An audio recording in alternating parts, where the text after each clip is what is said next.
I want to tie him up and feed him strawberries. ALFHA. Aroy. Don't say such lewid. The papers hit the mahogany table like a death sentence. Rowan Illic's hands shook so hard the tablet nearly slipped from his grip. His heart hammered against his ribs, each beat screaming run, run, run, but his legs wouldn't move.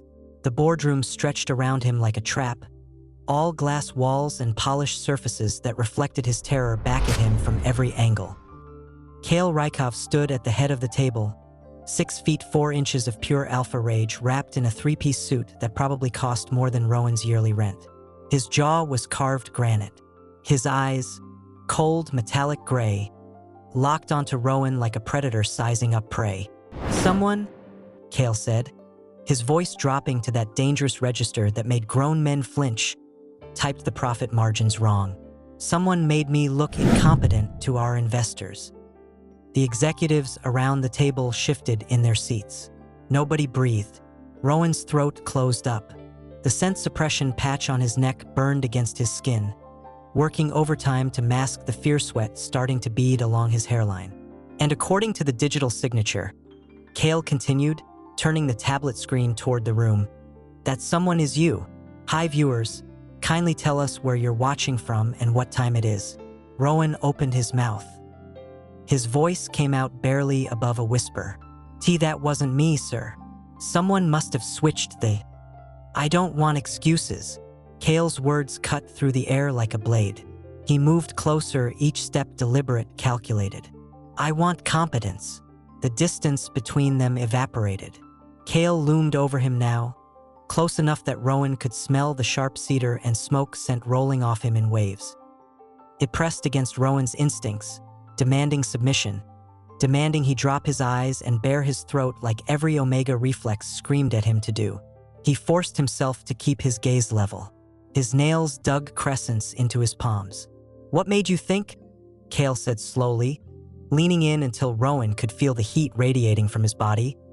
"You could handle numbers above kindergarten level?" Someone snickered, then another. The sound spread through the room like wildfire. Rowan's face burned. Shame crawled up his spine, hot and suffocating. "Sir, his voice cracked. He hated how small he sounded. "I triple-checked those calculations. The file was altered after Enough." The single word landed like a physical blow. Kael's eyes narrowed, his expression shifting into something dangerous, something almost predatory. He tilted his head, studying Rowan with an intensity that made his skin prickle. Then Kael smiled. It wasn't a kind smile. "I swear," he said, his voice dropping to a low growl that seemed to vibrate through Rowan's bones. "If you make me look foolish again, I'll tie you up myself and force-feed you strawberries until you choke on sweetness you don't deserve." The room went silent, dead silent. Every eye turned to stare. Rowan felt his face explode with heat. His mouth opened, closed, opened again. "Alpha." The word tumbled out before he could stop it. "Don't say such lewd things." The executives erupted into laughter. Rowan wanted to disappear, wanted the floor to open up and swallow him whole. His vision blurred at the edges, his chest so tight he couldn't pull in a full breath. Kael straightened, turning away like Rowan wasn't even worth looking at anymore. Meeting adjourned. Everyone out. Chairs scraped. Footsteps echoed. The boardroom emptied in seconds. Rowan stood frozen, staring at the scattered papers on the table, his hands still trembling. His phone buzzed in his pocket, a company-wide alert. He pulled it out with numb fingers. Emergency protocol triggered. CEO Rykov bringing unknown child into building. All staff report to stations. Rowan's brow furrowed. A child? Here? Then he heard it. Screaming. High-pitched, desperate, and getting closer. The boardroom door slammed open. Kael appeared in the doorway, his perfect composure shattered. His tie was askew. His hair, usually styled immaculately, fell across his forehead in disarray. And in his arms, thrashing like a wild animal, was a small boy. The pup couldn't have been older than 3. His face was red and blotchy, tears streaming down his cheeks as he wailed at a volume that seemed impossible for something so small.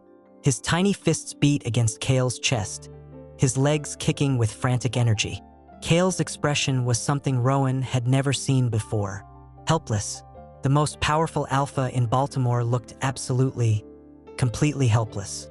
"Niko, please." Kael's voice cracked.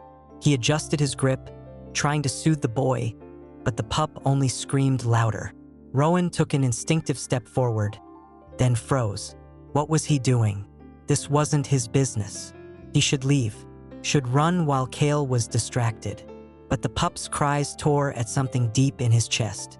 Kael's gaze snapped to him. Their eyes met across the room.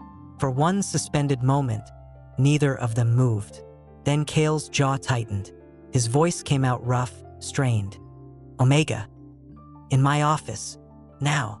What do you think Kael wants from Rowan? Drop your theories below." The pup's screams echoed through the entire 42nd floor. Staff members poked their heads out of offices, eyes wide, whispering behind cupped hands.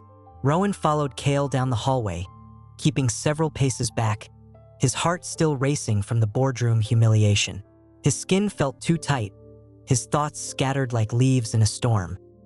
Kael carried the boy with surprising gentleness despite the thrashing. His broad shoulders were tense, his movements careful, controlled, like he was afraid of breaking something fragile. But the pup just screamed louder. "Niko." Kael's voice was strained. "Niko, please. You're safe. I've got you." The boy responded by arching his back and letting out a wail that could shatter glass. They reached Kael's office. The door swung open to reveal a massive space. Floor-to-ceiling windows overlooking the Baltimore harbor, dark leather furniture, walls lined with expensive art that probably cost more than Rowan would make in 10 lifetimes. Kael set the pup down on the leather couch. The boy immediately curled into himself, sobbing so hard his little body shook. Rowan hovered near the doorway, uncertain. His instincts screamed at him to help, to comfort, but this wasn't his place. Kael hadn't even explained why he'd dragged him here. "Sir, Rowan started. "Quiet." Kael knelt beside the couch, reaching for the boy. "Niko, look at me. Please, just..." The pup flinched away like Kael had tried to hit him. Rowan's chest tightened. Something was wrong here, deeply wrong. The boy's cries weren't just tantrum loud. They were grief loud, terror loud. Kael tried again. His hand trembled as he reached out. "I'm not going to hurt you. I'm your..." Niko screamed directly in his face. Kael jerked back like he'd been struck. For a split second, his mask cracked completely. Pain flashed across his features, raw, unguarded pain that made him look almost human. Then his expression hardened again. He stood, running a hand through his disheveled hair, and turned away from the couch. His shoulders rose and fell with a heavy breath. Rowan shifted his weight, uncomfortable. He should leave. This felt too private, too vulnerable. Whatever was happening between this terrifying alpha and this traumatized pup wasn't something he should witness. But then the pup's sobs changed, softened. Rowan's head snapped up. Niko had stopped screaming. His tear-filled eyes were fixed on the doorway, on Rowan. The boy sniffled, hiccuped, and lifted one small hand. Reaching, Rowan's breath caught. "Sir, I think I see it." Kael's voice was tight. Niko made a soft sound, not a cry, but something almost like a question. His bottom lip trembled. Fresh tears spilled down his cheeks, but quietly now. Waiting. Rowan's instincts overrode his common sense. He crossed the room in 3 steps and dropped to his knees beside the couch. "Hey there, sweetheart." His voice came out gentle, instinctive. "You're safe. I promise you're safe." Niko's breathing hitched. His eyes, huge and brown and filled with so much pain, searched Rowan's face. Rowan kept his movements slow, careful. He pulled a handkerchief from his pocket and dabbed at the boy's wet cheeks. "That's a lot of tears for such a little guy. Must be really scary, huh?" The pup nodded. Tiny, jerky movement. "Yeah." Rowan kept his voice low, soothing. "I get scared sometimes too. It's okay to be scared. Niko's small hand reached out, fingers brushing against Rowan's sleeve. Then, slowly, the boy leaned forward. Rowan's heart stuttered. He opened his arms, and Niko collapsed into them, burying his face against Rowan's shoulder with a shuddering exhale that sounded like relief. The pup went still, quiet. His little fists clutched Rowan's shirt like a lifeline. The office fell silent except for Niko's soft, hiccuping breaths. Rowan looked up. Kael stood frozen 3 feet away, staring at them with an expression Rowan couldn't read. His jaw was clenched, his hands curled into fists at his sides. His gray eyes tracked every movement, the way Niko clung to Rowan, the way Rowan's hand came up instinctively to cradle the back of the boy's head. The intensity in that stare made Rowan's pulse spike. "He's calming down," Rowan whispered, barely daring to move. Kael said nothing. Seconds stretched. The tension in the room coiled tighter and tighter, thick enough to choke on. Then Niko shifted, nuzzling deeper into Rowan's shoulder. A soft sound, almost like a purr, rumbled from the pup's chest. Kael's nostrils flared. His scent sharpened, turned aggressive, possessive. The air itself seemed to crackle. Rowan's omega instincts screamed danger. But before he could react, Kael took a step forward, then another. His voice came out low, controlled, but edged with something Rowan couldn't name. "Omega." Rowan swallowed hard. "Yes, sir. In my office." Kael's eyes never left Niko's small form tucked against Rowan. "Now." Rowan blinked. "We're already in your office, sir." "Then don't move." The command hit like a physical force. Rowan's body locked up, instinct overriding thought. Kael circled them slowly, predatory. His gaze raked over Rowan, assessing, calculating. When he spoke again, his voice was barely above a whisper, but it carried across the room with perfect clarity. "How did you do that?" Rowan's throat went dry. I don't understand."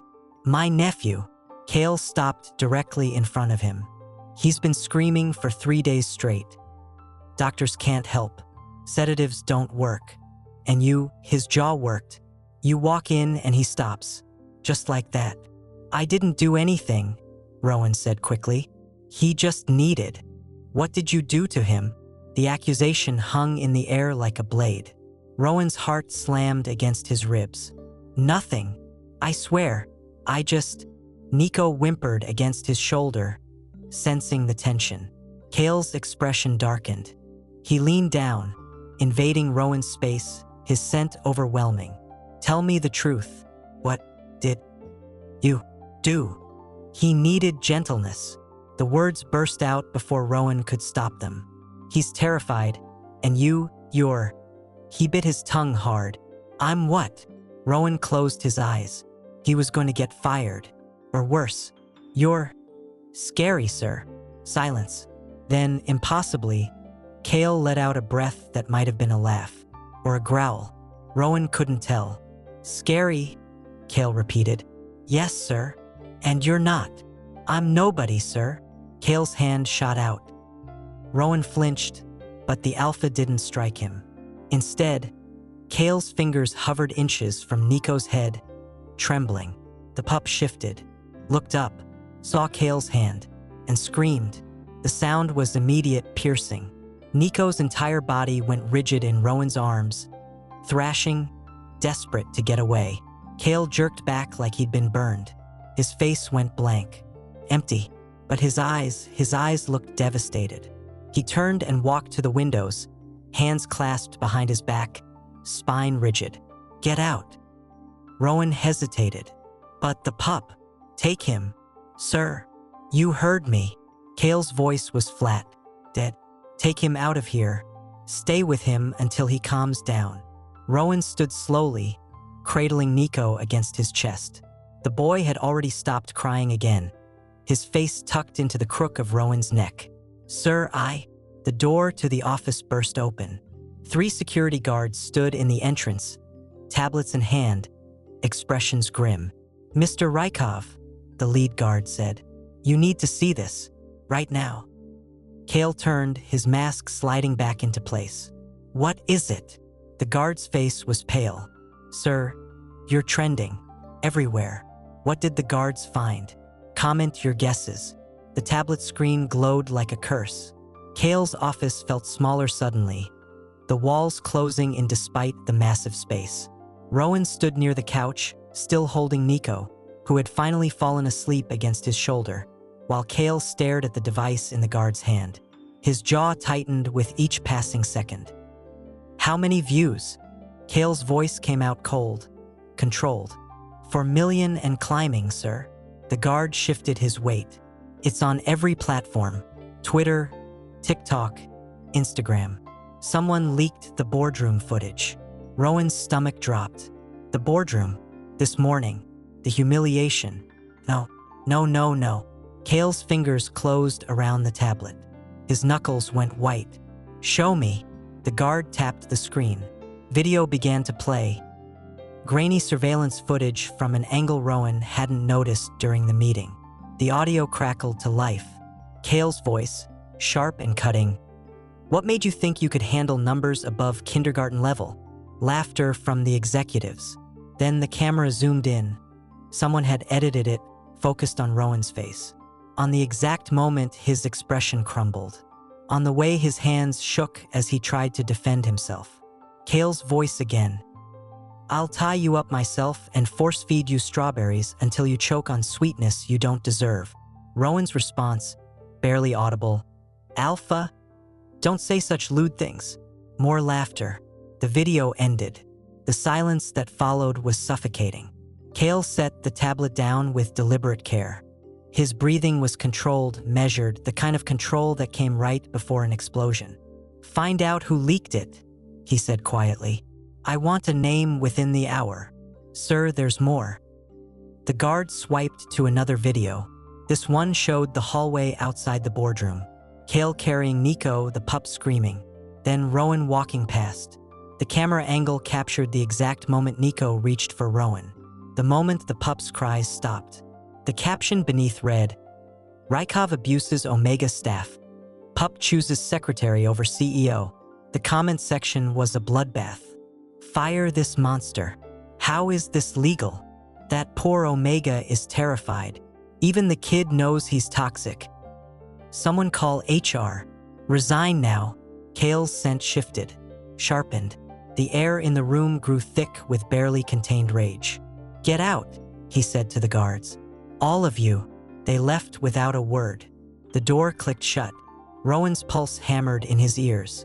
Niko stirred against his shoulder, making a soft sound, and Rowan adjusted his grip automatically, keeping the boy secure. Kael turned to face him. The look in his eyes was unreadable, fury and something else. Something that looked almost like shame. "Put him down," Kael said. "He'll wake up if I said put him down." Rowan moved to the couch, lowering Niko as gently as possible. The pup shifted but didn't wake, his small chest rising and falling in steady rhythm. When Rowan straightened, Kael was standing between him and the door, blocking the exit. Rowan's throat went dry. His instincts screamed at him to kneel, to submit, but he forced himself to stay upright, to meet those cold gray eyes. "Did you file a complaint?" Kael asked. "What? No, I would never." "Then who did this?" Kael took a step closer. "Who had access to that footage?" "I don't know." Rowan's voice came out steadier than he felt. "I didn't even know there were cameras in the boardroom." "There aren't supposed to be." Kael's jaw worked. "Board meetings are confidential. Someone hacked our security system." Rowan's mind raced. Who would do that? And why? Kael moved closer. Another step, then another, until Rowan could smell him again. Cedar and smoke and something darker, angrier. "You calmed my nephew," Kael said slowly.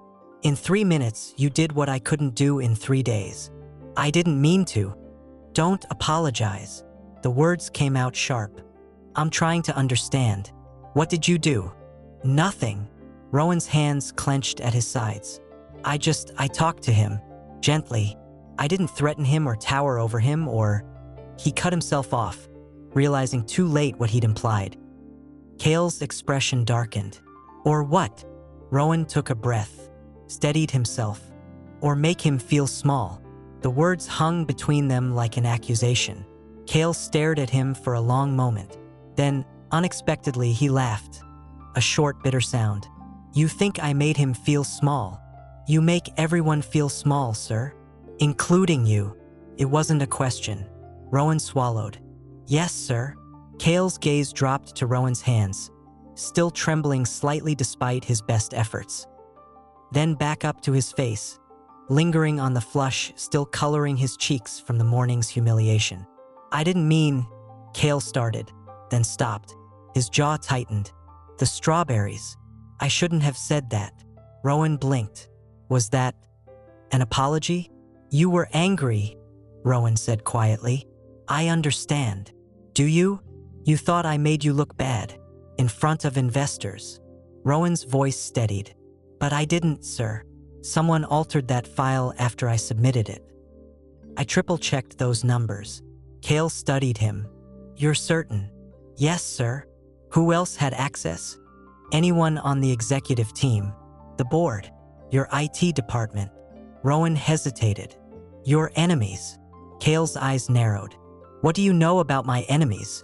Nothing specific, but everyone knows the Rykov name has complications. Complications. Kael's mouth curved into something that wasn't quite a smile. Diplomatic way of saying my family runs half the underground operations in Baltimore. Rowan said nothing. You're not stupid, Kael continued. You know what I am, what my family does. And yet you took this job anyway. I needed the money. Honest. Kael took another step closer. They were barely a foot apart now. I appreciate honesty. Rowan's heart slammed against his ribs.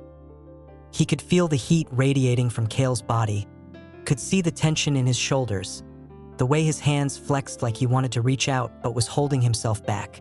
Sir, Rowan's voice caught. I should go. Check on. A sound came from the couch. Both of them turned. Niko was sitting up, rubbing his eyes with tiny fists. He looked around, disoriented. Then his gaze landed on Rowan. His face lit up. Whoa! The pup's arms shot out, reaching. Rowan moved automatically, crossing to the couch and scooping Niko up. The boy wrapped his arms around Rowan's neck, nuzzling close. Whoa, Niko repeated, like he just invented the best nickname in the world. Rowan's chest tightened. This child had just lost everything. And somehow, inexplicably, he'd decided Rowan was safe. He looked up. Kael stood frozen, staring at them with an expression Rowan couldn't read. His scent had changed again, less aggressive now, but more complex. Layered. Confused. The office door burst open for the second time. The same guard from before, face pale, tablet in hand. Mr. Rykov. His voice shook. Sir, you need to see this. Please. Kael's expression shuddered. What now? The guard held up the tablet. The screen showed a photo, crystal clear despite the low lighting. Rowan, standing in front of the office restroom on the 42nd floor. His face was blotchy from crying, his eyes red and swollen. The timestamp read 20 minutes ago. The caption, Omega secretary breaks down after Rykov's abuse. This legal? Rowan's vision tunneled. He'd gone to the restroom after the meeting. He'd thought he was alone. He'd let himself cry for just a minute, just long enough to pull himself together. Someone had been watching. Someone had taken that photo. Someone had posted it online. Kael's scent turned dangerous. His voice came out low, lethal. Where did this come from? Anonymous account, sir. Posted 17 minutes ago. It already has 2 million views. Kael's hands curled into fists. The tablet buzzed. Another notification. The guard's face went white. Sir, show me. The guard turned the screen. A new video. This one showed a man in shadows, his face obscured. But his voice was clear, smooth, cultured, amused. Hello, Kael. Remember me? Kael went absolutely still. The voice continued. I've been watching your little empire. Your pretty Omega secretary. Your orphan nephew. Such a fragile situation. The video cut to footage of Rowan's apartment building, then back to the shadowed figure. Let's see how long you can protect them both. The screen went black. Kael turned to Rowan. His face was a mask of controlled fury, but his eyes looked terrified. "Stay here," he commanded. "Don't leave this office. Don't go near any windows. Don't." His phone buzzed. He looked down. His entire body went rigid. "What?" Rowan whispered. "What is it?" Kael's voice came out strangled. "Rowan's gone." "What?" "I'm right here." "Not you." Kael looked up, and for the first time, Rowan saw genuine fear in those gray eyes. "Your apartment, your things, they're gone. Who's behind this? Drop your theories below. Next chapter coming soon." Rowan's apartment looked like a crime scene. Kael stood in the doorway, surveying the wreckage with cold, calculating eyes. Drawers hung open, their contents scattered across the floor. The mattress had been slashed, stuffing spilling out like guts. Picture frames lay shattered, glass crunching under his shoes as he stepped inside. Rowan's scent, soft vanilla and something floral, was buried under the sharp tang of strangers. Multiple people had been here. Recently, Kael's jaw tightened. Behind him, his head of security, a woman named Shanice with sharp eyes and sharper instincts, ran a gloved hand over the doorframe. Forced entry, professional job. They disabled the building's security cameras first. "How long?" Kael's voice was clipped.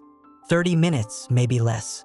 Shanice crouched near the overturned couch, pulling out her phone to photograph the scene. They knew exactly when to hit, right after those videos went viral. Kael's hands curled into fists. This wasn't random. This was planned, calculated. This was personal. He moved deeper into the apartment, cataloging every detail. The slashed curtains, the emptied closet, the broken laptop on the kitchen counter, its screen cracked beyond repair. Someone wanted to send a message. His phone buzzed. He pulled it out, expecting another message from the unknown number. Instead, it was a news alert. Breaking. Omega secretary missing after viral abuse videos. Police investigating. His stomach dropped. Missing. The media was calling it an abduction. But Kael knew better. This wasn't about Rowan filing a complaint or running away. This was about leverage. This was about destroying him. Shanice appeared at his side. "Sir, the police are on their way. You need to leave before they start asking questions." "Let them ask." Kael's voice was ice. "With all due respect, sir, the last thing you need is to be photographed at a potential crime scene. Not with those videos trending." She was right. Kael hated that she was right. He turned to leave, then stopped. Something on the floor caught his eye. A small piece of paper, partially hidden under the overturned coffee table. He knelt, pulling it free. It was a business card. Expensive stock, embossed lettering. A name he recognized immediately. Lucien Varetto, CEO, Varetto Enterprises. His vision went red. Lucien, the rival Alpha who'd been trying to undermine the Rykov family for years. The one who'd sent threatening messages disguised as business proposals. The one who smiled like a shark and moved like a snake. Kael had beaten him in 3 major deals over the past year. Had stolen contracts right out from under him. Had made him look weak in front of the other mafia families. Lucien was vindictive, petty, dangerous, and now he had Rowan. Kael pocketed the card and strode out of the apartment. Shanice followed close behind, already on her phone coordinating the next move. "Get me everything on Varetto," Kael said as they descended the stairs. "His properties, his associates, his recent movements. I want to know where he eats breakfast and who wipes his." "Already on it," Shanice interrupted. "But sir, if Varetto really has him, this is bigger than corporate rivalry. This is, I know what this is, war." They emerged onto the street. The media was already there. Cameras flashing, reporters shouting questions Kael didn't bother answering. His driver pulled up in the black SUV, and Kael climbed in without a word. Back at the office, chaos reigned. The board was in emergency session. Investors were pulling out. The company's stock had dropped 12% in 2 hours. Legal was fielding calls from 3 different employment agencies threatening lawsuits. And through it all, Niko cried. The pup had been inconsolable since they'd left. No toy, no food, no comfort worked. He kept reaching for the door, whimpering Wawa over and over until his voice went hoarse. Kael's assistant, a stern woman named Maritza who'd worked for the family for 20 years, met him at the elevator with a tablet full of urgent messages. Sir, the board wants a statement. Legal needs you to sign off on. Not now. Kael pushed past her. Sir, I said not now. Maritza fell silent. Kael never raised his voice at her. Never. He forced himself to breathe, to think, to push down the rising panic clawing at his chest. Focus, prioritize, execute. But all he could see was Rowan's face. The way he'd trembled during the boardroom meeting. The way he'd looked when Niko reached for him. Surprised, gentle, careful. The way he'd flushed when Kael had made that stupid comment about strawberries. God, the strawberries. Kael had meant it as intimidation. As a way to put an Omega in his place. But the way Rowan had responded, embarrassed, flustered, genuine, had caught him completely off guard. He'd wanted to see that expression again. Had spent the entire meeting trying not to think about what it meant. And now Rowan was gone. Because of him. Because someone had seen an opportunity and taken it. His office door opened. Shanice entered without knocking, her expression grim. We have a problem. Add it to the list. Sir. Her voice was flat. I just got a call from one of our contacts in the police department. Rowan Illic filed a complaint 3 weeks ago. Kael's head snapped up. What? A harassment complaint against Lucien Varetto. Shanice pulled up her tablet, showing him a scanned document. Varetto approached him at a coffee shop, offered him a contract job, something vague about executive assistant work. When Rowan declined, Varetto got aggressive, grabbed his wrist, made threats. Kael read the complaint, his jaw tightening with each line. Rowan had gone to the police, had reported it, had done everything right, and they'd done nothing. Insufficient evidence, Shanice continued. No witnesses, no cameras, just Rowan's word against Varetto's. Case was closed within 48 hours. Why didn't I know about this? Kael's voice was dangerously quiet, because Rowan never mentioned it, and the complaint was filed under a different precinct, not our usual contacts. Kael stared at the document. Rowan had been dealing with Varetto's harassment for weeks, alone, scared, and Kael had made it worse, had humiliated him in front of the entire board, had given Varetto the perfect opportunity to strike. His phone buzzed. Unknown number. He answered without speaking. Lucien's voice came through, smooth as silk. Kael, good to hear from you. Where is he? Straight to the point. I appreciate that. Lucien chuckled. Your Omega is perfectly safe. For now. Kael's grip on the phone tightened. If you hurt him, you'll what? Send your little mafia soldiers after me? Please, we both know you're too smart for that. Any move you make gets leaked to the press. Any violence gets traced back to you. And that precious reputation you've been building? Gone. What do you want? Simple. Resign. Step down as CEO. Hand over the Rykov empire to someone more deserving. You. Who else? Lucien's voice turned sharp. You've been a thorn in my side for too long, Kael. Time to pull you out. Kael's mind raced. Lucien wanted the company, wanted the power, but there was something else here, something personal. This isn't about business, Kael said slowly. You want revenge. Smart boy. Lucien's tone darkened. You humiliated me, cost me millions, made me look weak. And now I have something you want. So let's see how much your pride is really worth. The line went dead. Kael stood frozen, the phone still pressed to his ear. Shanice watched him carefully. Sir, find him. Kael's voice came out cold, controlled. I don't care what it takes. Find Rowan. Now. But even as he gave the order, doubt crept in. What if they were too late? What if Varetto hurt him? What if Kael never got the chance to fix this? His office door creaked open. Niko toddled in, tears streaming down his face, reaching for Kael with desperate hands. For once, Kael didn't hesitate. He scooped the pup up, holding him close even as Niko squirmed and cried for someone who wasn't there. "I know," Kael whispered against the boy's hair. "I know, Niko. I'll get him back. I promise." His phone buzzed again. Another unknown number. Another message. But this time it wasn't text. It was a photo. Rowan, tied to a chair in some dark room. His face was pale, his eyes wide with fear.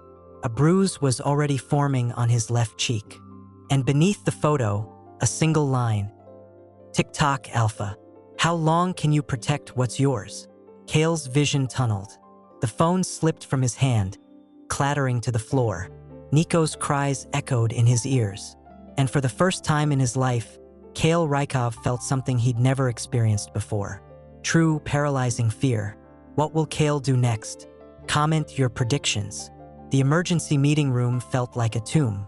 Kael sat at the head of the table, flanked by his most trusted advisors, Shanice, his head of security, Marcus, his chief legal counsel, and Darius, his second-in-command who ran the family's underground operations. The photo of Rowan was projected on the screen behind him. Tied, bruised, terrified. Every time Kael looked at it, something dark and violent twisted in his chest. "We've traced the photo's metadata," Shanice said, her voice crisp despite the late hour. "It was sent from a burner phone. Triangulated location puts it somewhere in the industrial district near the docks." "That's 12 square miles," Marcus cut in. "At least 40 abandoned warehouses. It would take days to search them all." "Then we search them all." Kael's voice was flat. "Sir, with all due respect, that's exactly what Varetto wants. He's baiting you. The moment you mobilize your people, he'll leak it to the press. Mafia CEO launches illegal search operation. You'll be arrested before you find anything." Kael's jaw tightened. Marcus was right. Every move he made was being watched, recorded, weaponized. Varetto had him in a cage. Darius leaned forward, his scarred hands folded on the table. "Let me handle this. Quietly. My people can move without attracting attention." "Your people leave bodies," Marcus said sharply. "We're trying to avoid that. Sometimes bodies are necessary. Not this time." Kael's voice cut through the tension.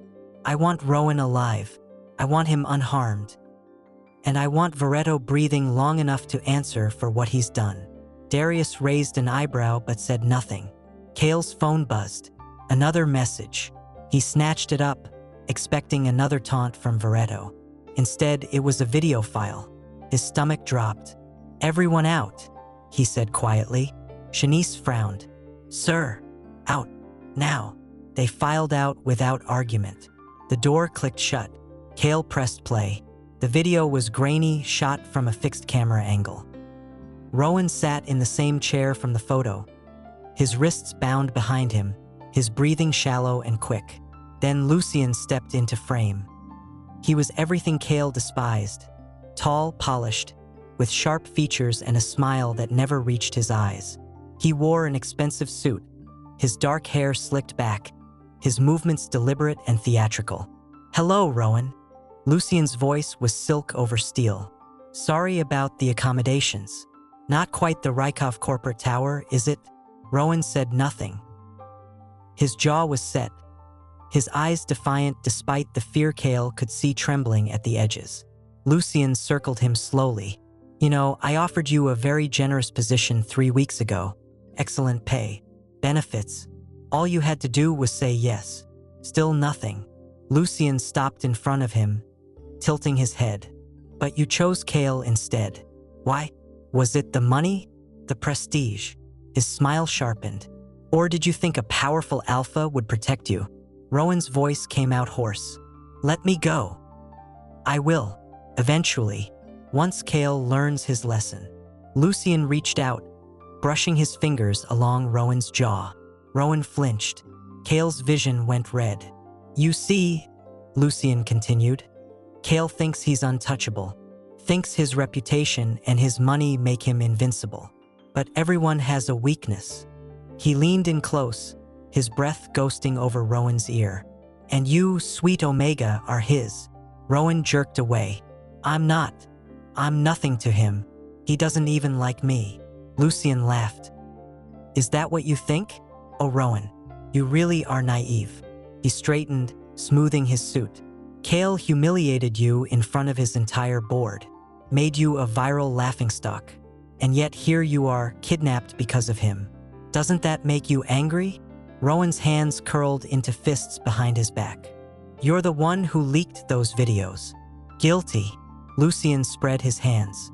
I saw an opportunity and took it. Kael handed me the ammunition. I just pulled the trigger. Why? What did I ever do to you? You rejected me. Lucien's expression darkened. No one rejects me, Rowan. Especially not some nobody Omega who should have been grateful for my attention.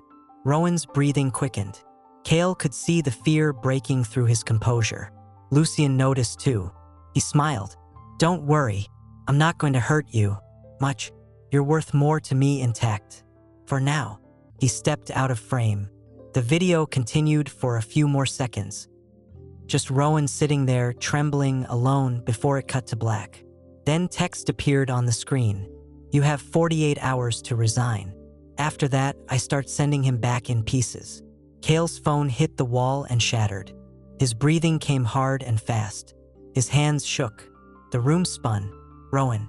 Rowan was terrified. Hurt. Alone. Because of him. Because Kael had been cruel. Had humiliated him. Had given Varetto the perfect weapon. A knock at the door. Sir. Shanice's voice. Everything okay? Kael forced himself to breathe. To think. Come in. She entered, taking one look at his face and the shattered phone on the floor. What happened? Varetto sent another video. Kael's voice was hollow. He's giving me 48 hours to resign, or he'll kill Rowan. Shanice's expression hardened. Then we move now. Tonight.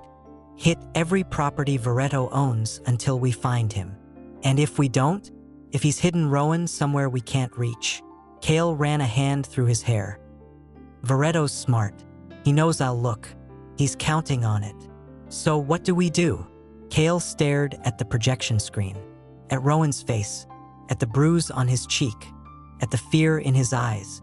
I resign, he said quietly. What? I step down. Hand over the company. Give Varetto what he wants. Sir, you can't be serious. That's your family's legacy. Your father built that company from. I don't care. Kael's voice was sharp, final. Rowan's life is worth more than a company. More than my pride. More than anything. Shanice stared at him. You're really going to do this? Yes. Because of an Omega you've known for 3 weeks. Kael met her eyes. Yes. She studied him for a long moment. Then, slowly, she shook her head. You're in love with him. Kael opened his mouth to deny it, then stopped. Was he? He barely knew Rowan. Had spent most of their interactions being cruel. Had made him cry. Had humiliated him publicly. But the thought of Rowan hurt. The thought of losing him was unbearable. I don't know what I feel, Kael admitted. But I know I can't let him die. Not for me. Not because of me. Shanice was quiet for a moment. Then she pulled out her phone. There might be another way. What way? Varetto's expecting you to either attack or surrender. What if we do neither? Kael frowned. Explain. We stall. Make him think you're considering his offer while we dig deeper. Varetto's arrogant. He'll want to gloat to twist the knife. That means he'll keep Rowan alive to use as leverage. And if he doesn't, then we pray your Omega is tougher than he looks. Kael's chest tightened. Rowan was tough. Had survived 3 weeks in Kael's company without breaking. Had stood up to him in his own office. But everyone had a limit. His phone, the backup he kept in his desk, buzzed. Another message. Another unknown number. He opened it. The screen showed a live video feed. Rowan still tied to the chair, still alone. But now there was a countdown timer in the corner. 47 hours, 58 minutes, and 23 seconds. 47 hours, 58 minutes, and 22 seconds. 47 hours, 58 minutes, and 21 seconds. Beneath the feed, a message. The clock is ticking, Alpha. Choose wisely. Kael's hands curled into fists. 48 hours. 48 hours to find Rowan. To end this. To make Varetto pay. Or to lose everything that mattered. He looked up at Shanice. Get Darius. Tell him I don't care about the rules anymore. I don't care about the press. I don't care about anything except getting Rowan back. Sir, do it. His voice turned cold, lethal. And tell him if Varetto so much as touches Rowan again, I want him to suffer. Slowly, Shanice's expression shifted. This was the Kael she knew, the Alpha who ran a mafia empire, the one who didn't forgive, didn't forget, the one who burned cities for those he claimed as his. She nodded once. Yes, sir. She left. Kael stared at the countdown. 47 hours, 52 minutes, and 11 seconds. 47 hours, 52 minutes, and 10 seconds. 47 hours, 52 minutes, and 9 seconds. Somewhere out there, Rowan was waiting, hoping, maybe even praying that someone would come. Kael would find him, even if it cost everything, even if it meant war. He'd burn the entire city down if that's what it took. The screen flickered, the countdown continued, and Kael Rykov made a promise to himself. Lucien Varetto would pay for every bruise, every tear, every moment of fear, in blood. Will Kael find Rowan in time? What's your theory on how he'll do it? Drop your thoughts below. Chapter 6 coming soon. The apartment smelled like Rowan. Kael stood in the doorway of Rowan's ransacked bedroom, breathing in the faint traces of vanilla and something sweet that clung to the torn curtains. His chest felt hollow, empty. Niko whimpered in his arms, small fingers clutching Kael's collar. Wawa, the pup whispered, voice breaking. I know. Kael's throat tightened. We'll find him. But the words felt like lies. 46 hours left on the countdown. 46 hours before Varetto made good on his threat. Kael moved through the wreckage slowly, cataloging every detail. The slashed mattress, the empty drawers, the broken picture frame on the floor, a photo of Rowan with an older woman, both smiling. His mother, probably. Kael knelt, carefully picking up the shattered glass. Rowan's smile in the photo was genuine, unguarded. Nothing like the terrified expression Kael had seen in that video. Niko reached down, tiny hand touching the photo. Wawa sad. Yeah, buddy. He's sad. Kael's jaw clenched.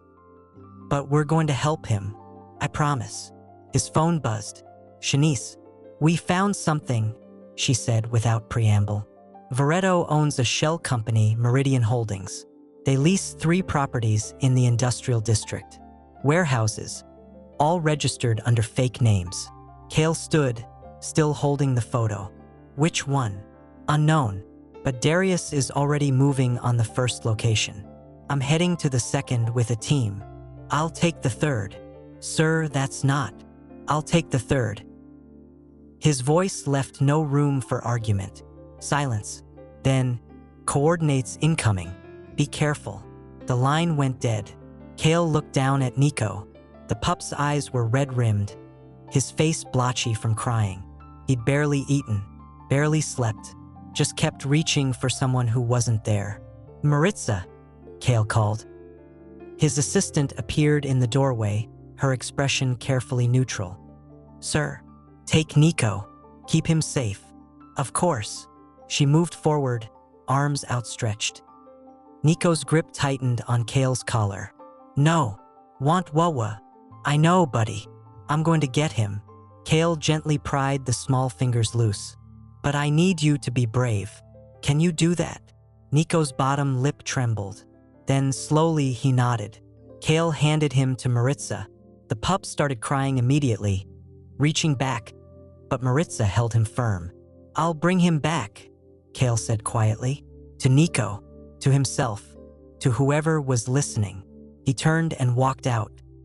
The warehouse loomed against the night sky like a tombstone. Kael parked 3 blocks away, approaching on foot. His gun was a familiar weight against his ribs. His senses sharpened, alpha instincts kicking into overdrive. The building was massive. Rusted metal, broken windows, shadows that moved and shifted in the darkness. He circled the perimeter. No guards, no cars, no signs of life. Too quiet. Varetto was smart. This could be a trap, could be empty, could be the wrong location entirely. But Kael's instincts screamed otherwise. He found a side entrance, the door hanging off its hinges. Slipped inside. The interior was cavernous. Moonlight filtered through the broken roof, casting everything in shades of gray. Old machinery sat rusted and forgotten. Puddles of stagnant water reflected the darkness. Kael moved silently, every sense on high alert. Then he caught it. A scent, faint, nearly buried under mold and decay. Vanilla, sweetness, fear. Rowan. His heart slammed against his ribs. He followed the scent deeper into the building, past collapsed shelving and piles of debris. A door, closed, padlocked. Kael pulled his gun, aimed, fired. The lock exploded. The door swung open, empty, but the scent was stronger here. Rowan had been in this room. Recently, Kael stepped inside, scanning every corner. A chair sat in the center, ropes on the floor beside it still tied in loops. A water bottle, protein bar wrapper. They'd kept him here, fed him, then moved him. His phone buzzed. Darius. First location is clear. No sign of the Omega. Kael's jaw tightened. Keep searching. He ended the call and turned to leave. Something glinted in the corner. He crossed the room, knelt down. A necklace. Silver chain, simple pendant. He'd seen Rowan wearing it. That first day in the office, the chain had caught the light when Rowan bent to pick up dropped papers. Kael closed his fist around it. The metal was still warm. Rowan had been here hours ago, maybe less, which meant he was close. Kael's phone buzzed again. Unknown number. He answered without speaking. Looking for something, Alpha? Varetto's voice was poison sweet. You're getting warmer. Where is he? Nearby. Watching you stumble around in the dark is quite entertaining. Kael scanned the darkness. If you hurt him, you've said that already. It's getting repetitive. Varetto's tone sharpened. You have 36 hours left. I suggest you spend them preparing your resignation speech. I want proof of life. Demanding now, are we? Proof of life. A pause. Then Varetto's voice turned cold. Fine, since you asked so nicely. The line clicked. Video call request. Kael accepted. The screen showed Rowan in a different room now. Concrete walls. Single bare bulb overhead. He sat on the floor, wrists still bound, but his ankles were free. His face was pale, the bruise on his cheek darker than before. But his eyes were alert, defiant, still fighting. Say hello to your Alpha, Varetto said off-screen. Rowan's gaze found the camera. His expression didn't change, but something flickered in his eyes. Recognition, hope, then fear. Don't, Rowan's voice cracked. Don't give him what he wants. Please. Kael's chest constricted. Even now, terrified and hurt, Rowan was thinking about the company, about Kael's reputation, about everything except himself. You shouldn't have come looking, Rowan continued, words rushing out. This is what he wants. The video cut off. Kael stared at the blank screen, breathing hard. Rowan's voice echoed in his head. Don't give him what he wants. But what Kael wanted, what he needed, was Rowan safe. Alive. Home. Everything else was negotiable. His phone buzzed. Text message from the same unknown number. A photo. Rowan. Same room. But now Varetto stood beside him, one hand resting possessively on Rowan's shoulder. Rowan's face was turned away, jaw clenched, every line of his body radiating discomfort. Beneath the photo, tick-tock, Kael's vision went red.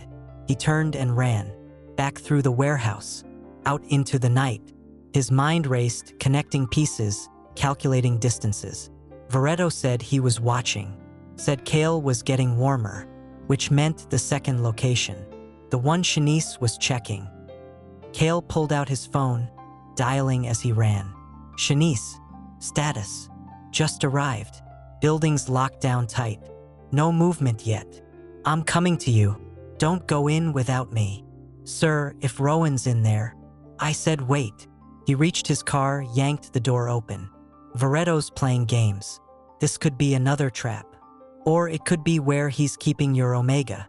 Kael's hands tightened on the wheel. 10 minutes. Give me 10 minutes.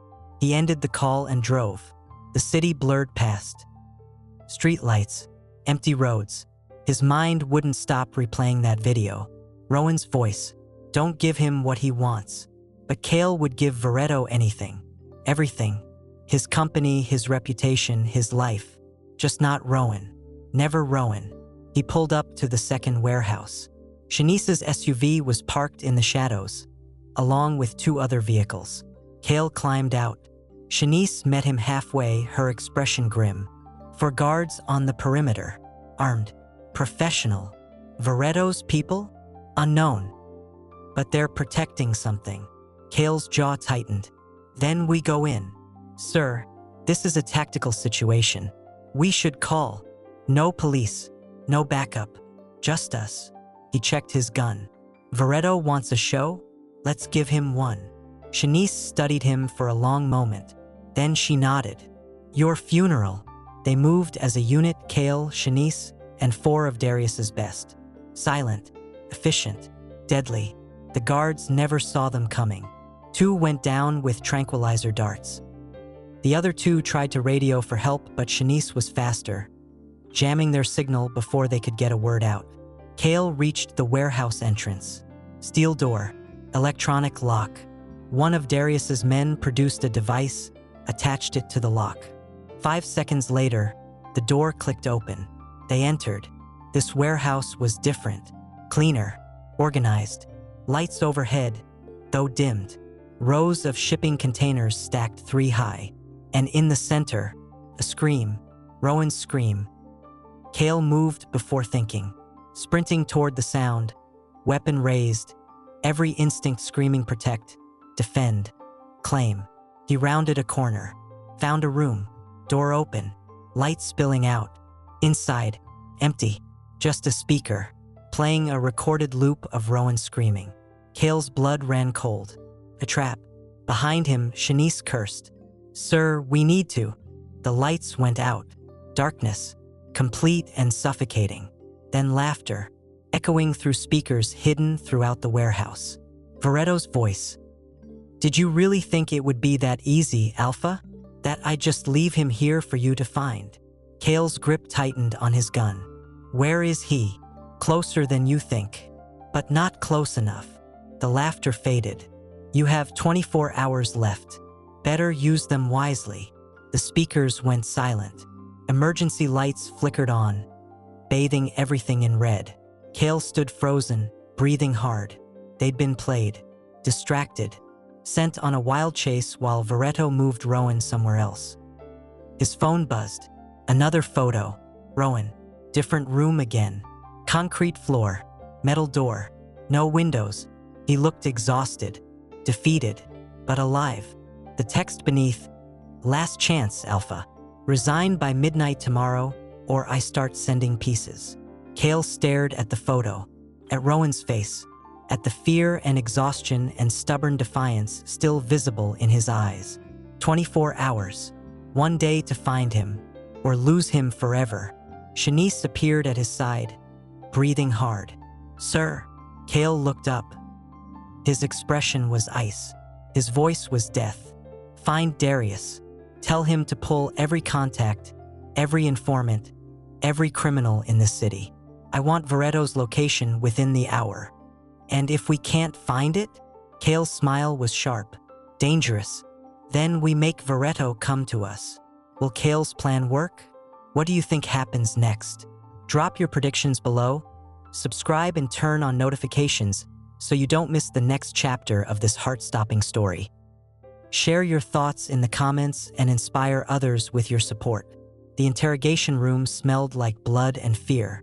Kael stood over the man tied to the chair, one of Varetto's guards from the warehouse, the only one they'd kept conscious. His name was Jerome. He'd been cooperative for exactly 3 minutes before Darius broke 2 of his fingers. Now he was talking. "I don't know where the Omega is," Jerome gasped, sweat pouring down his face. "Varetto moves him every few hours. Different locations. I just guard the perimeters." Darius leaned against the wall, arms crossed, expression bored. "That's the 3rd time you've said that. Starting to sound like a script." "Because it's true." Kael crouched down, bringing himself eye level with the guard. His voice came out soft. "Dangerous. Then tell me something useful. Varetto's patterns, his habits. Where does he feel safe?" Jerome's eyes darted between them.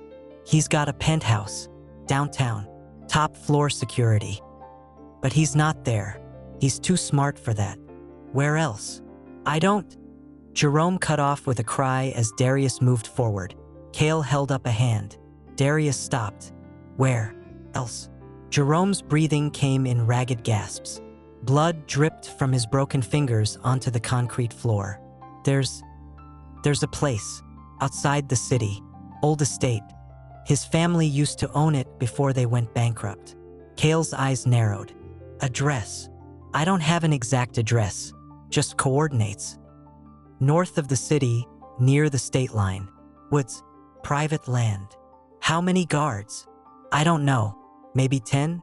Maybe more." Jerome's voice cracked. "Please, that's all I know. I swear." Kael stood, looked at Darius. "Get the coordinates. Verify the location." Darius nodded and pulled out his phone. Kael turned back to Jerome. "If you're lying..." "I'm not. I swear on my life, I'm not lying." "You better hope you're not." Kael walked to the door, then paused. "Because if Rowan dies, you'll wish Darius only broke your fingers." He left the room. Shanice waited in the hallway, tablet in hand. "Sir, we have a problem. Add it to the list." The media's picked up on Rowan's disappearance. It's trending again. Conspiracy theories, accusations, people demanding answers. She handed him the tablet. The screen showed news headlines. Omega secretary still missing. Police investigation stalls. Rykov CEO under fire as employee vanishes. Protesters demand answers outside Rykov Tower. Beneath the headlines, video footage of crowds gathering outside his building. Signs reading "Find Rowan" and "Justice for Omegas," and "Rykov must pay." Kael's jaw tightened. Public opinion was turning into a mob, and Varetto was orchestrating every note. "They're calling for your arrest," Shanice continued. "Some are saying you're responsible for his disappearance. That you..." She hesitated. "Say it. That you killed him to cover up the abuse allegations." Kael's hands curled into fists. Of course, Varetto had planned for this too. Public pressure, legal threats, every angle covered. Even if Kael found Rowan alive, the damage was done. His phone buzzed. "Darius. Coordinates confirmed. Estate exists. Registered under a deceased relative's name, Varetto's grandmother. Property's been abandoned for years, but satellite shows recent activity. Vehicles. Heat signatures." Kael's heart rate spiked. "How many?" "At least 12. Could be more inside the main building. 12 armed guards versus his team of 8. The odds weren't great, but they'd faced worse." "Mobilize everyone," Kael said. "We move in 1 hour." "Sir, that's not enough time to..." "1 hour. I'm not waiting any longer." He ended the call.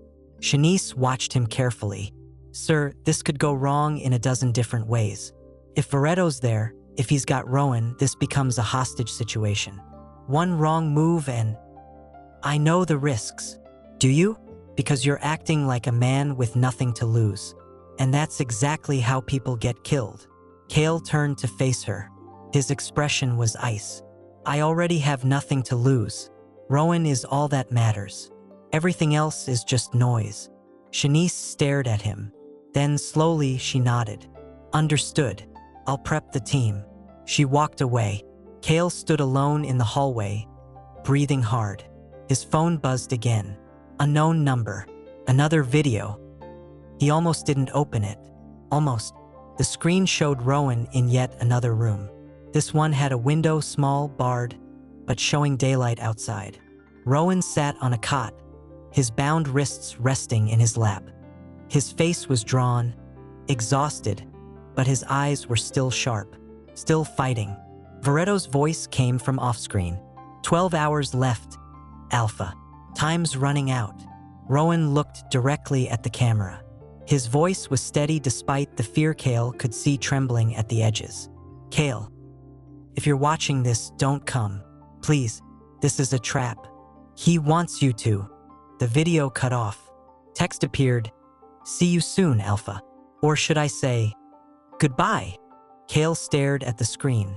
Rowan knew it was a trap.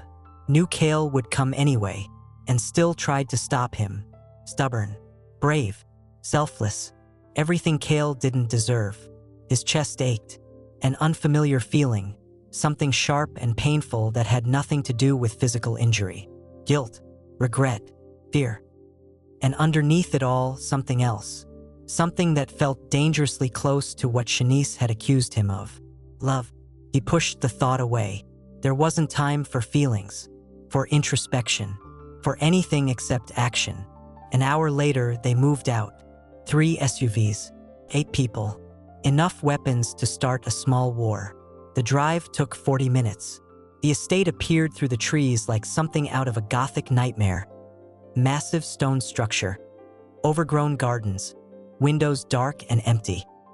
But the vehicles parked in front told a different story. Black SUVs, expensive, new. Varetto was here, and if Varetto was here, Rowan was here. Kael's team spread out, taking positions around the perimeter. Darius led the assault on the front entrance while Shanice's team circled to the back. Kael went in through a side window. The interior was exactly what he expected. Dust, decay, furniture covered in sheets. But the air felt different, lived in, recently disturbed. He moved silently through the ground floor, clearing rooms one by one. Empty, empty, empty. Then voices, upstairs. Kael took the stairs 2 at a time, weapon raised. A hallway, doors on either side, light spilling from under one at the far end. He approached slowly, listening. 2 male voices, arguing. Then a third voice, quieter, weaker. Rowan. Kael's vision tunneled. Every instinct screamed move, protect, claim. He reached the door, tested the handle. Locked. He took 3 steps back. And fired. The lock exploded. The door slammed open. Inside, Rowan, tied to a chair in the center of the room. His face bruised, his clothes torn, but alive. Conscious. Looking directly at Kael with wide, disbelieving eyes.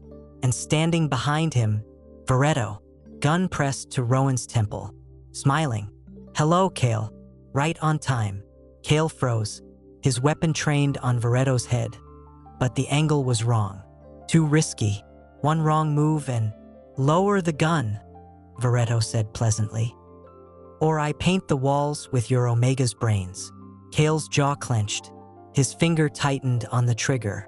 Varetto pressed the barrel harder against Rowan's skin. Rowan flinched, eyes squeezing shut. Don't test me, Alpha. I've got nothing to lose. Can you say the same? Kael lowered his weapon. Slowly, carefully. Smart boy. Varetto's smile widened. Now, kick it over here. Kael complied. The gun slid across the floor, stopping at Varetto's feet. Better. Varetto kept his weapon pressed to Rowan's head. You know, I was beginning to think you wouldn't come. That you'd choose your company over this sweet little Omega. Let him go. Why would I do that? He's the only leverage I have. Varetto tilted his head. You want him back? Fine. Resign. Right now. Call your board. Make it official. Kael's mind raced. His backup was somewhere in the building. Darius. Shanice. But they didn't know where he was. didn't know the situation. He was alone. "I'll resign," Kael said slowly, "but only after Rowan walks out of here, unharmed." Varetto laughed. "You think I'm stupid? The moment he's gone, you'll go back on your word. I won't. Forgive me if I don't believe you." Varetto's expression hardened. "Make the call, now, or I pull this trigger and find another way to destroy you." Rowan's eyes opened, met Kael's across the room. His voice came out hoarse but clear. "Don't, please, don't give him what he wants." Kael's chest tightened. Even now, Rowan was thinking about the company, about Kael's legacy. "I don't care about the company," Kael said quietly. "I care about you." Rowan's breath caught. His eyes widened, searching Kael's face. Varetto rolled his eyes. "How touching. Now make the call." Kael pulled out his phone, dialed Marcus, his legal counsel. "Sir." Marcus answered immediately. "Draft my resignation, effective immediately. Send it to the board within the hour." Silence. Then, "Sir, are you certain?" "Do it." Kael's voice was steel. "That's an order." He ended the call. Varetto's smile turned triumphant. "See? That wasn't so hard. Now let him go." "Not yet." Varetto removed the gun from Rowan's head, but kept it trained on him. "First, you're going to make a public statement. Apologize for the abuse. Admit everything." Kael's jaw tightened. "That wasn't the deal. The deal just changed." Varetto's eyes glittered with malice. "You want him alive? You'll do exactly what I say." Footsteps thundered in the hallway. Varetto's head snapped toward the door. His gun swung toward the entrance. Kael moved, crossed the distance between them in 3 strides, grabbed Varetto's wrist, twisted. The gun fired. The bullet hit the ceiling, plaster raining down. Varetto snarled, swinging his fist. It connected with Kael's jaw, stars exploding across his vision. They grappled, fought for control of the weapon. The door burst open. Darius and his team poured in, weapons raised. But Varetto was fast. He threw Kael off, rolled, came up with the gun aimed at Rowan. "Nobody moves." Varetto's voice was wild now, desperate. "Or he dies." Everyone froze. Varetto backed toward the window, keeping Rowan in his sights. Sweat poured down his face. His hands shook. "I'll kill him. I swear I'll kill him." Kael stood slowly, hands raised. "You don't want to do this, don't I?" Varetto's laugh was unhinged. "You've taken everything from me. My deals, my reputation, my future. Why shouldn't I take everything from you?" "Because it won't fix anything," Kael said quietly. "Killing him won't give you back what you lost. It'll just make you a murderer." "I'm already a criminal." Varetto's voice cracked. "What's one more sin?" His finger tightened on the trigger. Time slowed. Kael saw it happen in perfect clarity. The gun aimed at Rowan's chest. Varetto's finger squeezing. The muzzle flash. Kael moved, threw himself between them. The bullet hit him square in the shoulder. Pain exploded through his body. He hit the floor hard, gasping. Gunfire erupted. Darius and his team fired. Varetto went down, blood blooming across his chest. Then silence. Kael lay on the floor, vision swimming. Warm blood soaked through his shirt, pooling beneath him. A face appeared above him. Rowan. His hands were free. Someone had cut his bonds. Tears streamed down his cheeks as he pressed his hands against Kael's wound. "No, no, no," Rowan whispered. "Stay with me. Please stay with me." Kael tried to speak. Couldn't. The pain was overwhelming. "Don't you dare die," Rowan's voice broke. "Don't you dare." Kael's vision darkened at the edges. The last thing he saw was Rowan's face. The last thing he heard was Rowan calling his name. Then nothing. Will Kael survive? What will Rowan do? Comment below and subscribe so you don't miss what happens next. Turn on notifications and share this story. Your support inspires us to keep bringing you these emotional journeys. Cold. Everything was cold. Rowan sat on the concrete floor, back pressed against the wall, wrists raw and bleeding from the ropes. His cheek throbbed where Varetto had struck him hours ago. His ribs ached. His throat was dry. But he was alive. For now. The room they'd moved him to was smaller than the last. No window this time. Just 4 concrete walls. A single bare bulb overhead. And a metal door that hadn't opened in hours. He'd lost track of time. Day? Night? He didn't know anymore. All he knew was that Kael was coming. Varetto had said so, had gloated about it, had explained in excruciating detail how he'd trap the Alpha, force him to resign, destroy everything he'd built. And Rowan had begged him not to, had screamed at the camera during the last video, knowing Kael would see it, knowing he wouldn't listen, because that's what Alphas did. They protected, they claimed, they threw themselves into danger without thinking. Even for Omegas they didn't care about. Even for secretaries they'd humiliated. Rowan closed his eyes, leaning his head back against the wall. His chest ached, not from injury, but from something deeper. Something that had been building since the moment Niko reached for him. Since the moment Kael's expression cracked in that office. He'd seen something in Kael's eyes then. Something vulnerable. Something almost like, no. He couldn't let himself think that way, couldn't let himself hope. Kael was coming because of duty, because Varetto had made this personal, not because he cared about one terrified Omega who couldn't even defend himself. The door clanged open. Rowan's head snapped up. Varetto stepped inside, flanked by 2 guards. His expression was cold, controlled, but there was something manic in his eyes. "Get up," he ordered. Rowan tried. His legs buckled. One of the guards grabbed his arm, hauling him upright. "Where?" Rowan's voice came out hoarse. "Where are we going?" "To the main room. Your Alpha will be here soon." Varetto smiled. It didn't reach his eyes. "Thought you'd want to see him one last time." Rowan's stomach dropped. "What are you going to do?" "What I should have done weeks ago." Varetto's voice turned sharp. "Make him suffer." They dragged him down a narrow hallway. Rowan's bare feet scraped against concrete. His vision swam. When had he last eaten? Last slept? The hallway opened into a larger room. Old, decrepit, windows covered with bars. A single chair in the center. They forced him into it, tied him down again. Fresh rope against raw skin, he bit back a cry. Varetto circled him slowly. "You know, you really should have accepted my offer. Would have saved everyone a lot of trouble."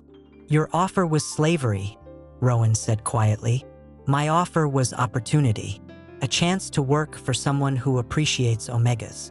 Varetto leaned down, his breath hot against Rowan's ear. "But you chose Kael. Why? What could he possibly offer that I couldn't?" Rowan said nothing. Varetto grabbed his jaw, forcing their eyes to meet. "Answer me." Rowan's heart hammered. His instincts screamed to submit, to appease, to make himself small. But something in him refused. "He's not you," Rowan said. Varetto's expression darkened. His hand tightened, nails digging into Rowan's skin. "Careful, little Omega. Your Alpha isn't here to protect you. He will be. And when he is, he'll watch you die." Varetto released him, stepping back. "I'm gonna kill you right in front of him. Let him live with that failure for the rest of his miserable life." Rowan's breath caught. Not fear for himself, he'd already accepted he might die here. Fear for what this would do to Kael, to Niko, to everyone left behind. "He'll destroy you," Rowan whispered. Varetto laughed. "He'll try, and he'll fail, just like he failed to protect you." Footsteps echoed from somewhere in the building. Shouts, gunfire. Varetto's expression sharpened. He pulled out his gun, pressing it to Rowan's temple. "Showtime." The door exploded inward. Kael stood in the entrance, weapon raised, eyes blazing with fury. And for one suspended moment, their gazes met. Rowan saw everything in that look. The fear, the rage, the desperate, all-consuming need to protect. And something else. Something that looked like, "Lower the gun," Varetto commanded. Kael did. Slowly, carefully, the gun slid across the floor. Varetto smiled. "Good boy." Then everything happened at once. Varetto demanded Kael resign. Kael agreed without hesitation, made the call, sacrificed everything. For him, for Rowan. Rowan's chest tightened. His eyes burned. "Don't," he whispered. "Please don't give him what he wants." Kael's voice was steady, certain. "I don't care about the company. I care about you." The words hit like a physical blow. Rowan couldn't breathe, couldn't think. Could only stare at the Alpha who'd humiliated him, who'd made him cry, who'd terrified him. The Alpha who was now willing to lose everything to save him. Then the door burst open again. More people, guns, chaos. Varetto panicked, swung his weapon toward Rowan. Kael moved. The gunshot was deafening. Rowan screamed. Kael hit the floor, blood spreading across his shoulder. More gunfire. Varetto fell. Guards dropped. Then silence. Someone cut Rowan's ropes. He collapsed forward, knees hitting the floor, crawling toward Kael. Blood. So much blood. Rowan pressed his hands against the wound, trying to stop the bleeding. Tears streamed down his face. "No, no, no. Stay with me. Please stay with me." Kael's eyes were unfocused, his breathing shallow. "Don't you dare die," Rowan sobbed. "Don't you dare." Kael's lips moved. No sound came out. His eyes closed. "Kael." Rowan's voice broke. "Kael, please." Hands pulled him back. Paramedics. When had they arrived? They swarmed Kael, working frantically. For lines, pressure bandages, urgent voices calling out medical terms Rowan didn't understand. Someone wrapped a blanket around Rowan's shoulders, led him outside, into an ambulance. He sat numbly as they checked his injuries, cleaned his wounds, asked questions he couldn't answer. All he could see was Kael's blood on his hands. All he could hear was the flat line of a heart monitor. All he could feel was the crushing weight of loss. The Alpha who'd sacrificed everything. For him, will Kael make it? What happens next? Subscribe and turn on notifications to find out. Share your theories in the comments and inspire others with your support. Every comment helps us bring you more stories that move your heart. The hospital waiting room smelled like disinfectant and despair. Rowan sat in a plastic chair, wrapped in a blanket someone had given him, staring at his hands. They'd cleaned the blood off hours ago, but he could still see it, still feel it, warm and sticky and wrong. Kael's blood, because of him. Niko slept fitly in his lap, the pup's small body curled against his chest, fingers clutching Rowan's shirt even in sleep. He'd cried himself into exhaustion an hour ago, calling for both Rowan and Kael until his voice gave out. Now he just whimpered softly, lost in whatever nightmares haunted traumatized 3-year-olds. Rowan held him tighter. Across the room, Shanice paced. She'd been doing that for 4 hours straight. Back and forth, phone pressed to her ear, coordinating with lawyers and PR teams and board members, trying to contain the wildfire Varetto had started. The news was everywhere, trending on every platform. Video footage of the estate raid, taken by a news helicopter that had followed the police. Images of Kael being loaded into an ambulance, blood soaking through the white sheets. The headlines were brutal. CEO Kael Rykov shot saving Omega secretary. Mafia Alpha's last stand. Will he survive? Varetto air dead in violent confrontation. Public opinion had shifted overnight. The same people calling for Kael's arrest yesterday were now calling him a hero. The videos of Rowan's humiliation had been buried under new footage. Kael throwing himself in front of a bullet, Rowan sobbing over his body, the desperate rush to save the Alpha's life. It was a redemption arc written in blood, and Rowan hated every second of it, because none of it mattered if Kael didn't wake up. The surgery had taken 6 hours. The bullet had shattered bone, nicked an artery, barely missed his lung. They'd lost him twice on the table. His heart had stopped. They'd had to restart it, had to fight for every second. He was in ICU now, critical but stable, whatever that meant. The doctors wouldn't let Rowan see him, said he needed rest, said family only. But Rowan wasn't family. He was just the Omega who'd caused all this. Maritza appeared with coffee, pressing a cup into Rowan's hands. Drink. You need your strength. Rowan took it numbly. The liquid was lukewarm and bitter. Any news? His voice came out hoarse. Still the same, critical but stable. Maritza's expression softened. He's strong. He'll pull through. Would he? Rowan wasn't sure. Wasn't sure of anything anymore. His phone buzzed. He ignored it. It had been buzzing nonstop for hours. Messages from people he didn't know, interview requests from news outlets, emails from lawyers. Everyone wanted a piece of the story. Nobody cared about the man bleeding out 3 floors above them. Niko stirred, making a soft sound. His eyes cracked open, still clouded with sleep. Wawa, I'm here, sweetheart. Rowan adjusted his grip, cradling the pup closer. I'm right here. Kael? Rowan's throat tightened. He's sleeping. The doctors are helping him. When wake up? Soon. The lie tasted like ash. Soon, buddy. Niko's bottom lip trembled. Fresh tears spilled down his cheeks. Want Kael. Want Wawa. Want family. Rowan's chest cracked open. This child had lost everything. His parents, his home, his sense of safety. And now he might lose Kael too. We're here, Rowan whispered, rocking gently. We're your family. We're not going anywhere. Niko buried his face against Rowan's neck, sobbing quietly. A doctor appeared in the doorway, young, exhausted, still wearing blood-stained scrubs. Everyone turned. He's awake, the doctor said. Rowan's heart stopped. He's asking for someone named Rowan. The world tilted. Shanice moved first. Can he see visitors? Immediate family only. 5 minutes maximum. He's very weak. I'm his, Shanice started. I'll go. Rowan stood carefully, still holding Niko. His legs shook but held. The doctor frowned. Are you family? Yes. The word came out certain. Final. Because maybe he wasn't family by blood or law or anything official. But in every way that mattered, in the way Niko clung to him, in the way Kael had taken a bullet for him, in the way his heart fractured at the thought of losing either of them. Yes, they were family. The doctor studied him for a moment, then nodded. 5 minutes. He needs rest. Rowan followed her down sterile hallways through double doors into the ICU ward.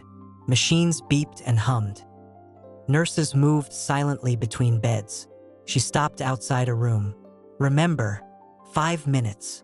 Rowan nodded. He stepped inside. Kael lay in the hospital bed, connected to a dozen machines. For lines, heart monitors, oxygen tubes. His face was pale, his normally perfect hair disheveled, dark circles under his eyes. But he was alive. His eyes opened as Rowan entered. Gray, clear, focused. Rowan, he whispered. His voice was rough, barely audible. Rowan crossed the room, still holding Niko. He didn't trust himself to speak. Kael's gaze dropped to the pup. Something softened in his expression. Niko, Kael. The pup squirmed, reaching for him. Rowan hesitated. You shouldn't, you're hurt. Please.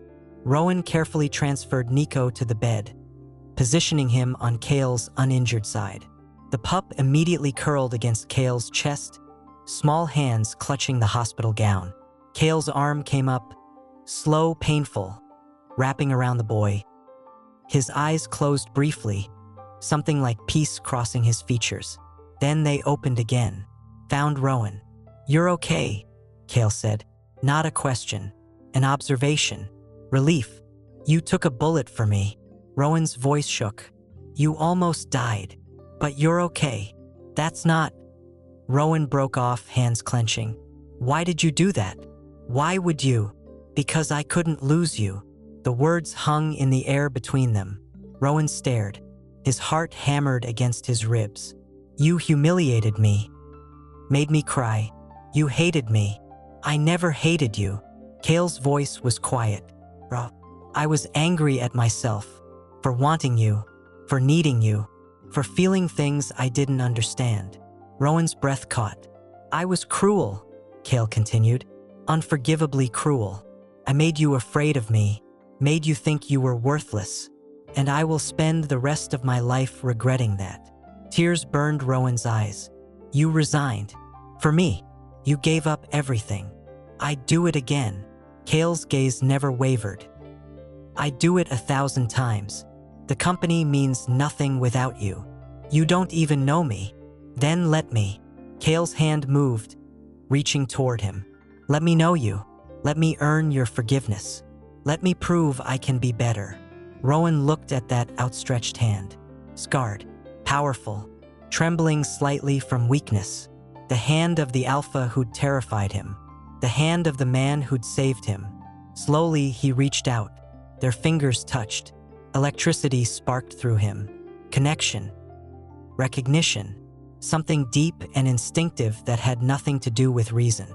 I don't forgive you, Rowan whispered. Not yet. Kael's expression flickered with pain. I understand, but I want to. Someday. Rowan's fingers tightened around Kael's. If you mean what you say, if you really want to change. I do. Kael's voice was certain. I swear it. Niko made a soft sound, already drifting back to sleep between them. Rowan looked at the pup, Kael. At the fragile family they'd somehow become. He needs us, Rowan said quietly. Both of us. I know. I'm not going anywhere, even if you want me to. Kael's grip tightened. I don't want you to. I want you here, with us, with me. As what? Your secretary? As mine. The possessiveness in Kael's voice sent shivers down Rowan's spine. If you'll have me, if I can earn that right. Rowan's chest ached. This was insane. Impossible. 2 weeks ago, he'd been terrified of this Alpha. Now he was standing at his bedside, holding his hand, considering a future he'd never imagined. But the heart wanted what it wanted. And his heart, traitor that it was, wanted this broken, complicated, dangerous Alpha. Earn it then, Rowan said. Prove you've changed. I will. Kael's eyes burned with intensity. I promise you, Rowan. I will. The door opened. The doctor appeared. Time's up. Rowan started to pull away. Kael's grip tightened. Don't go far. I won't. Rowan looked down at their joined hands. I'll be right outside. He carefully extracted himself, leaving Niko sleeping against Kael's side. As he reached the door, Kael's voice stopped him. Rowan, he turned. Kael's expression was vulnerable, open in a way Rowan had never seen. Thank you for not giving up on me. Rowan's throat tightened. Don't make me regret it. I won't. Rowan left the room, stood in the hallway, breathing hard. His phone buzzed. Another message. Another interview request. He deleted it without reading, because none of that mattered. All that mattered was the Alpha recovering in that room. The pup who needed both of them. The fragile, impossible family they were building from the ashes of trauma and pain. And maybe, just maybe, the chance at something real. Something worth fighting for. What happens next for Kael, Rowan, and Niko? Subscribe and turn on notifications to see the stunning conclusion. Drop your predictions in the comments and share this story to inspire others with your support. Dawn broke over Baltimore like a promise. Rowan stood at the floor-to-ceiling windows of Kael's penthouse apartment, watching the city wake up. 6 weeks had passed since the shooting. 6 weeks of hospital visits and physical therapy and careful, tentative steps towards something that looked almost like healing. Behind him, Niko played with building blocks on the carpet, humming a tune Rowan had taught him. The pup's nightmares had lessened. He smiled more, laughed sometimes. Progress. Slow, painful progress, but progress nonetheless. Kael emerged from the bedroom, moving carefully. His shoulder was still healing, would take months to fully recover. But he was alive, standing, fighting his way back to strength with the same ruthless determination he applied to everything. He crossed the room, stopping beside Rowan at the window, close enough that their shoulders almost touched. You're up early, Kael said. Couldn't sleep. Rowan didn't look at him. Too much thinking. About everything. What happens next? Where we go from here. Kael was quiet for a moment. Then, I got the board's response. They rejected my resignation. Rowan's head snapped toward him. What? Turns out saving your employee's life is good for public opinion. Kael's mouth curved into something that wasn't quite a smile. They want me to stay on. Said the company needs strong leadership during this transitional period. And Varetto's empire collapsed. His family's cutting ties, trying to salvage what they can. Most of his assets are being seized by authorities. His accomplices are facing charges. Kael's voice hardened. He won't hurt anyone ever again. Rowan processed this. So you're still CEO, if you'll let me be. What does that mean? Kael turned to face him fully. It means I don't want to do this without you. Any of it. The company, Niko, my life. He paused. I want you here, not as my secretary, as my partner. Rowan's breath caught. Kael, I know I don't deserve it. I know I have years of work ahead to earn your trust. But I'm asking anyway. Kael's voice dropped. Stay. Help me raise Niko. Help me be better. Let me prove I've changed. Rowan stared at him.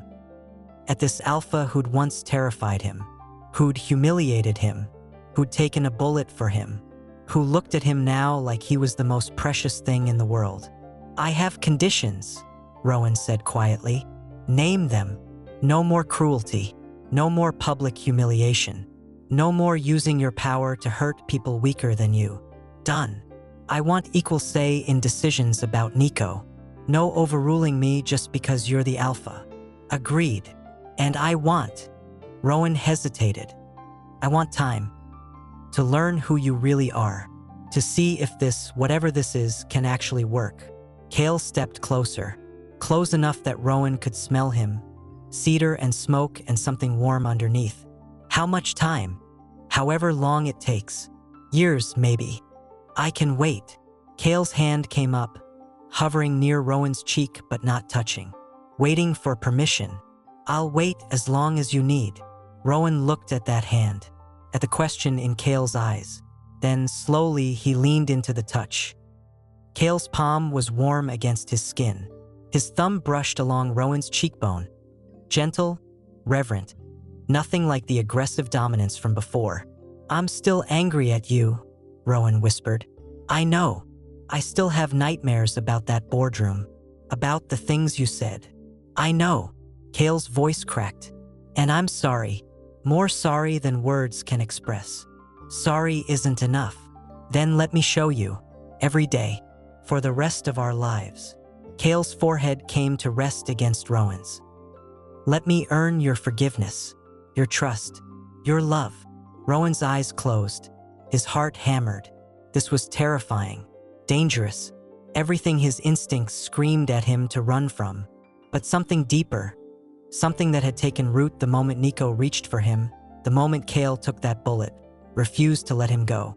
Okay, he breathed. Okay, we'll try. Kael's breath stuttered. His hand trembled against Rowan's face. Thank you. Before Rowan could respond, small hands tugged at his pants leg. They broke apart. Niko stood between them, looking up with wide, hopeful eyes. Family hug. Rowan's chest tightened. He looked at Kael. Kael looked back, something vulnerable and uncertain in his expression. Then they both knelt, wrapped their arms around the small pup who'd brought them together, held each other in the morning light, broken and healing and trying to be better, trying to be family, trying to build something beautiful from the wreckage of pain. Niko giggled, squirming happily between them. Love Wawa, love Kael, love family. Rowan's eyes burned. He looked at Kael over the pup's head. Kael looked back, his expression raw, honest, and for the first time since this whole nightmare started, Rowan let himself hope. Hope that maybe, just maybe, they could make this work. Hope that forgiveness was possible. Hope that the alpha who'd once terrified him could become the partner he needed. The family he'd always wanted. Outside, the city continued to wake. Inside, 3 broken souls held each other and began the slow, painful, beautiful work of healing. Together, 3 months later, Rowan stood in the Rykov corporate tower boardroom. different room, different circumstances, but same walls, same glass, same memories. Kael stood beside him, shoulder fully healed, wearing the same suit he'd worn that terrible day. But his expression was different, softer, open. The board members filed in, taking their seats. Kael cleared his throat. "Thank you all for coming. I've called this meeting to make an announcement." Rowan's heart pounded. Effective immediately, I'm restructuring the company's Omega protection policies. No employee will face discrimination based on designation. No humiliation. No abuse. No tolerance for harassment of any kind. Kael's voice was steel. Anyone who violates these policies will be terminated. No exceptions. The board members exchanged glances. A few nodded. Additionally, Kael continued, I'm establishing the Rowan Illic Foundation, dedicated to supporting Omega rights, education, and protection services throughout Baltimore. Rowan's breath caught. Kael, it's the least I can do. Kael turned to him. To honor the man who taught me what real strength looks like. Rowan's eyes burned. The board members applauded.